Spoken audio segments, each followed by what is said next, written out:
permi ang ulihi. Okay. Number 1, nakulbaan ko sa mga muna classes ng lugar.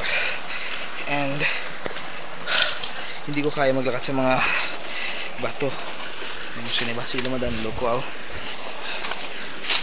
Pero it's a very good adventure for us, for our team IFM. Strong. And kaya naman tubangan ko ng mga trials sa mga kabuhi.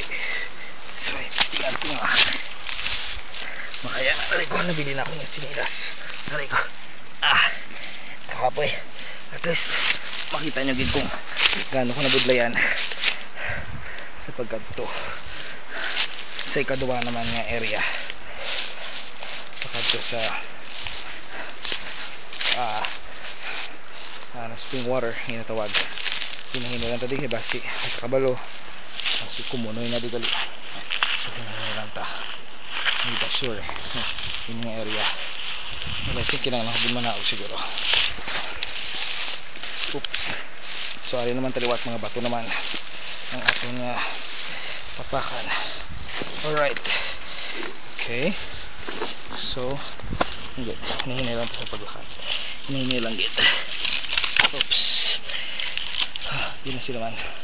Hati ka ito na mga upod ko sa punta.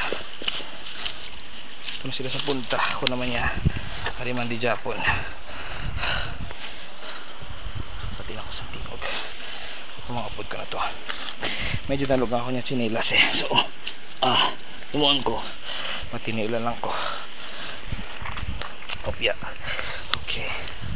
Kapit na lang ta. Okay. So may isang place. Punta naman nyo dito sa punta. Nayara mga flag. Mood kumpara sa mga flag. Okay. Nye. Hara na siya sa babaw.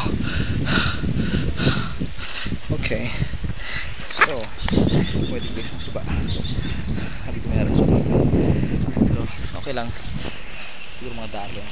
Hindi pa kita dalong siguro. Pero para kung may dyan sa papangitas ang ngayon na lugar na pwede katuan.